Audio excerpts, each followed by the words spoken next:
اور وہ دھیرے سے آنکھیں کھول گیا۔ گلابی مائل ڈوروں سے بھری سیاہ آنکھیں غضب ٹھا گئی تھی۔ زری کا دل تیزی سے دھڑکا اور وہ اسے سامنے پا کر ساکت تھا۔ وہ جو کبھی خوابوں میں آیا کرتی تھی آج اس کے بازوؤں میں سانس لے رہی تھی۔ اس دلکش منظر نے اسے پوری طرح اپنے حصار میں لیا۔ خمار آلود نظروں سے اسے دیکھتے اس کا دل شدتوں سے دھڑک رہا تھا۔ اس کی لو دیتی نظروں پر وہ سرس سے نظریں چراتی اس کا بازو خود پر سے ہٹانے لگی۔ اس کی پرزور مزاحمت نے ذوالنون کو مکمل طور پر بیدار کر دیا۔ دھیرے سے مسکراتے وہ اپنا ہاتھ ہٹا گیا جس پر وہ تڑپ کر اٹھتی بیٹ سے اتر گئی۔ اس کی برق رفتاری نے اسے کھل کر مسکرانے پر مجبور کر دیا۔ کیا بے ہودگی تھی؟ اس کی بے باک نظروں کو سہتی وہ چٹک کر بولی۔ کیا؟ کون سی بے ہودگی؟ لب دانتوں میں دباتے وہ انجان بھر کر بولتا اسے تبا گیا۔ آئندہ مجھ سے دور رہنا، سمجھے؟ انگلی اٹھا کر اسے وارن کرتے وہ اسے دلکشی سے مسکرانے پر مجبور کر گئی۔ سوری مسز، یہ تو پاسبل نہیں ہے۔ کچھ اور کہتی تو میں مان بھی لیتا۔ شانے اچکا کر بے نیازی سے بولتا وہ اسے زہر سے بھی زیادہ برا لگا تھا۔ مزید اس کی مسکراہٹ نے جلتی پر تیل کا کام کیا۔ کیوں پاسبل نہیں ہے؟ اور مجھے مزید کچھ نہیں کہنا تم سے؟ بہتر ہوگا جو کہا ہے اسے مان لو،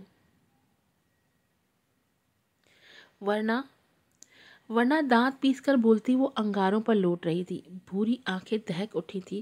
اس کی ایسی حالت نے اسامہ کو لطف سا دیا۔ تبھی تو اس کی بات کاٹتے وہ چیلنجنگ انداز میں بولا۔ لبوں پر تپانے والی مسکان مچل رہی تھی۔ ورنہ پہلے تو 6 سال لگے تھے مجھے ڈھونڈنے میں، اب ساری زندگی ڈھونڈتے رہو گے۔ چبا چبا کر بولتی وہ اسے تپا گئی۔ ساری ہنسی پل میں غائب ہوئی تھی جسے محسوس کرتی وہ تنزیہ مسکرا کر واش روم کی طرف گئی۔ پیچھے وہ پیچ و تاب کھاتا رہ گیا۔ آئی بڑی ساری زندگی کی کچھ لگتی۔ غصے سے بڑبڑاتے وہ واش روم کے بند دروازے کو گھور کر رہ گیا۔ سیدھے ہوتے انٹرکام بجا کر برش کو بلایا جو اگلے 5 منٹ میں جوس کا گلاس لے کے حاضر تھا۔ Good morning sir. مؤدب لہجے میں اسے مارننگ وش کرتا وہ اس کا پارا ہائی کر گیا۔ کیسی گڈ مارننگ؟ جو وہ بڑے اطمینان سے برباد کر چکی تھی۔ غصے سے سوچتا وہ سر ہلا گیا۔ ڈریس ریڈی کرو، میں تھوڑی دیر تک شاور لوں گا۔ اکھڑے لہجے میں اسے حکم دیتا وہ اس کا بڑھایا ہوا جوس تھام گیا اور وہ وارڈروب سے اس کے لیے کپڑے نکال کر باہر نکل گیا۔ گھونٹ گھونٹ جوس پیتے اس کے ماتھے پر گہرے بل تھے۔ کتنا اچھا موڈ تھا جس کا بیڑا غرق کرنے میں اسے 5 منٹ بھی نہیں لگے تھے۔ ایک ہی سانس میں جوس پیتے اس نے اپنے اندر لگی آگ کو کم کرنے کی ادنا سی کوشش کی۔ کھٹکے کی آواز پر سامنے دیکھا جہاں وہ گیلے منہ اور ہاتھ سمیت کھڑی تھی۔ زرد لباس میں وہ بال سمیٹے دھلے چہرے سے کہیں بھی شادی شدہ نہیں لگ رہی تھی۔ گہری نظروں سے اسے دیکھتے وہ ٹھٹکا۔ شادی شدہ؟ شادی بھی کون سا عام شادیوں کی طرح تھی۔ سر جھٹک کر تنزیہ انداز میں مسکراتے وہ گلاس ٹیبل پر رکھتا اپنا سیل فون چیک کرنے لگا اور وہ جو اس کی لو دیتی نظروں پر پزل ہو رہی تھی اسے اپنے سیل پر متوجہ دیکھ سکھ کا سانس لیتی آگے بڑھی اور بیڈ پر پڑا اپنا دوپٹہ اوڑھا۔ ٹھیک ہے، تم سب ریڈی رکھو، میں 10 بجے آفس پہنچ جاؤں گا۔ فون پر اپنے کسی ماتحت سے کہتے اس کا لہجہ خاصا سرد تھا۔ تحکم بھرے لہجے نے نہ جانے کیوں زری کی پیشانی نم کی۔ سر جھکاتے وہ دھیرے سے چلتی سامنے صوفے پر بیٹھ گئی اور وہ بظاہر سیل کی طرف متوجہ اس کی ایک ایک حرکت کو نوٹ کر رہا تھا۔ کیا بات ہے، ریڈی نہیں ہونا تم نے؟ سیل ہاتھوں میں گھماتے وہ سپاٹ لہجے میں بولا جس پر زری نے چونک کر سر اٹھایا جہاں وہ اپنی تمام تر حصوں سے اس کی طرف متوجہ تھا۔ اس کی سیاہ نظروں کا ارتکاز محسوس کرتے اس کا دل شدتوں سے دھڑک اٹھا تھا۔ کیا مطلب؟ تیار کیوں ہونا میں نے؟ اس کے عجیب سوال پر وہ حیران رہ گئی۔ بھلا اس نے کہاں جانا تھا جو تیار ہوتی؟ دل ہی دل میں سوچتے وہ اس کی طرف متوجہ تھی جو اس کے جواب پر دانت پیستا رہ گیا تھا۔ کیا مطلب کیوں تیار ہونا؟ بیوی تم میری بیوی ہو اور غالباً کل ہی ہماری شادی ہوئی ہے اگر آپ کو یاد ہو تو۔ اس لحاظ سے ہم نیولی کپل ہیں، اس لیے تیار ہونا آپ نے۔ چھپا چھپا کر تنزیہ بولتے وہ زری کو عجیب سے احساس سے دوچار کر گیا۔ وہ یک ٹک اس کا چہرہ دیکھتی رہ گئی جو غصے سے دہک رہا تھا۔ شادی؟ یہ شادی تو نہیں تھی۔ زبردستی کسی کو اپنے نکاح میں لینا شادی نہیں ہوتی اور سجنا سنورنا وہاں اچھا لگتا ہے جہاں دل کی رضا شامل ہو، جبکہ یہاں تو میرے دل کو اپنے پاؤں تلے مسلے تم بڑی شان سے کھڑے ہو۔ زہر خان لہجے میں بولتی وہ اسے ہتھے سے اکھاڑ گئی تھی۔ اس کا لہجہ آگ برتا رہا تھا اور لفظوں نے گویا اسامہ کے تن بدن میں آگ لگا دی تھی۔ بھوری آنکھوں میں نمی، اذیت اور درد کی گہری پرچھائیاں تھیں جس نے اسے سلگا دیا۔ بخش! جبڑے کس کر وہ حلق کے بل چیختا زری کو خائف کر گیا۔ خوفزدہ نظروں سے اس کا چہرہ دیکھتے اس کا دل تیزی سے دھڑک رہا تھا۔ جو غصے کی شدت سے سرخ ہوتا دہک اٹھا تھا۔ سیاہ آنکھوں میں غضب کی سرخیاں تھیں جنہیں محسوس کرتے زری کا رواں رواں کانپ اٹھا تھا۔ اس کی دھاڑ پر بخش سرعت سے حاضر ہوا۔ بے دردی سے زری کو اگنور کرتے وہ بخش کی مدد سے ویل چیئر پر بیٹھا۔ اسے یوں بخش کے سہارے کا محتاج دیکھتے زری کی آنکھوں میں مرچیں سی بھر گئی تھیں۔ تبھی یہ سب نہ سہتے ہوئے وہ سرعت سے اٹھ کر ڈریسنگ روم میں بند ہو گئی، اور پیچھے اس کی پشت کو دیکھتے اسامہ کی سیاہ آنکھوں میں آگ جل رہی تھی۔ رواں رواں جل اٹھا تھا اور دماغ ایسا لگ رہا تھا پھٹ جائے گا۔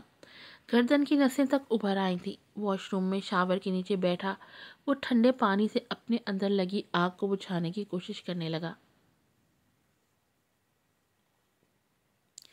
کیا بات ہے وقاص، آپ اتنی ارجنٹ حیدرآباد کیوں جا رہے ہیں؟ اس کی پیکنگ کرتے کب سے دل میں پنپتا سوال آخر ابھیا کے لبوں پر آ ہی گیا، جس پر فون کو چیک کرتے وقاص کے ہاتھ تھم گئے۔ کام ہے بھیا، اور کام کے لیے تو میں اکثر کہیں نہ کہیں جاتا ہی رہتا ہوں۔ زبردستی مسکراتے وہ اسے بہلا گیا، لیکن اس کی بات پر وہ ٹھہر کر اسے دیکھنے لگی جو اس کی طرف ہی متوجہ تھا۔ ہاں جاتے ہیں آپ، لیکن آج سے پہلے کبھی بھی اتنی پریشان نہیں لگے آپ مجھے۔ پرسوچ نظروں سے اسے دیکھتے وہ پریقین لہجے میں بولتی اسے چونکا گئی۔ دل شدتوں سے دھڑک اٹھا تھا۔ نہیں پریشان تو نہیں ہوں، نظریں چراتے وہ دھیمے سے بولا تو گہرا سانس لیتی اس کے پاس بیٹھ گئی۔ اگر آپ شیئر نہیں کرنا چاہتے تو اٹس اوکے۔ اس کے ہاتھ تھپکتے وہ نرمی سے گویا ہوئی تو وہ بے ساختہ مسکرا دیا۔ تم جانتی ہو تم میرے لیے اللہ تعالیٰ کا خاص تحفہ ہو، جسے انہوں نے بن مانگے ہی مجھے دے دیا،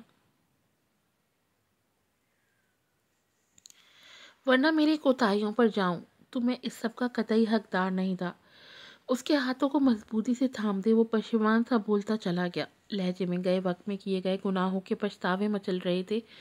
وہ لب سیے بس اسے دیکھتی رہ گئی جو سر چکائے شاید کہیں اور تھا۔ میں نے جو کچھ کیا اس سب کے باوجود بھی تم نے مجھے معاف کر دیا، اور اتنی محبت بھی تھی۔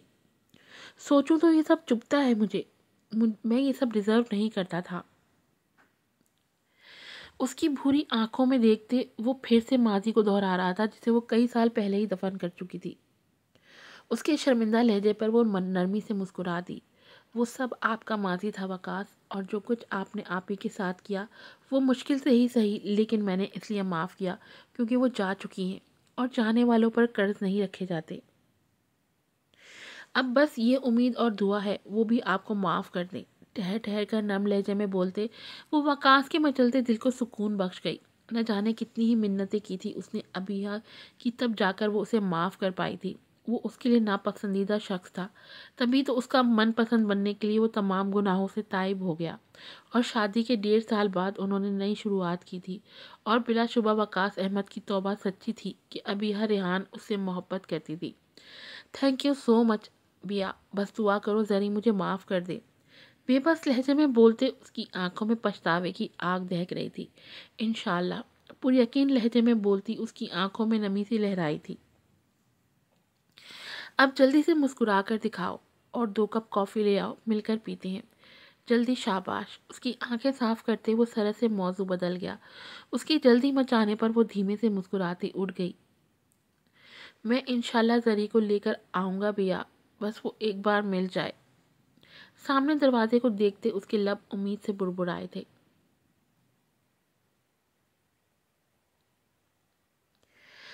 ٹیبل پر پڑا اس کا فون مسلسل بج رہا تھا اور وہ فائلوں میں سر دیے بے نیاز تھا۔ فون کرنے والا اگر ڈھیٹ تھا تو وہ بھی ڈھیٹ ابن ہی ڈھیٹ تھا۔ مجال ہو سیل فون کی وائبریشن سے اسے کوئی فرق پڑا ہو، بے نیازی سے اپنے کام میں مشغول رہا۔ یس کم ان۔ نوک کی آواز پر وہ دھیرے سے بولا، دروازہ کھول کر اس کی سیکرٹری اندر آئی۔ سر، آپ کی میٹنگ ہے 12 بجے، آپ نے ریمائنڈ کروانے کے لیے کہا تھا۔ شستہ انگریزی میں وہ اسے یاد کرواتی نرمی سے مسکرائی، جس پر وہ سر ہلاتا، پین واپس رکھتا، پیچھے کرسی سے ٹیک لگا گیا۔ Okay, 1 cup coffee. سرد لہجے میں بولتے وہ مسلسل بج رہے فون کی طرف متوجہ ہوا جہاں پاکستان کا نمبر شو ہو رہا تھا۔ اس کے حکم پر یس سر کہتے وہ ایک نظر اس کے فون کو دیکھتی مڑ گئی۔ پچھلے ہفتے سے مسلسل اس کا سیل اسی طرح بجتا تھا اور وہ اگنور کر دیتا تھا۔ آخر 6 سال 2 مہینے بعد تمہیں میری یاد آ ہی گئی۔ سب پاٹ نظروں سے اسکرین دیکھتے وہ طنزیہ لہجے میں بڑبڑایا۔ آنکھوں میں سرد سا تاثر تھا اور موبائل مسلسل بج بج کر اب خاموش ہو چکا تھا اور اسکرین پر 9 مس کالز شو ہو رہی تھی۔ اب وہ وقت گزر چکا ہے جب حیدر نواز کو کسی کی ضرورت تھی۔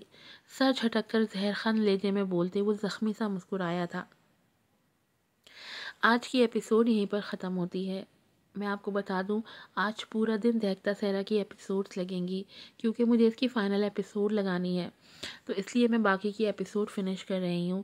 تو آج پورا دن آپ لوگوں نے چینل سرچ کرتے رہنا ہے، ہر 1 گھنٹے بعد 2 گھنٹے بعد اس کی ایپیسوڈ لگے گی۔ پھر ملوں گی آپ سے نئی ایپیسوڈ کے ساتھ۔ السلام علیکم۔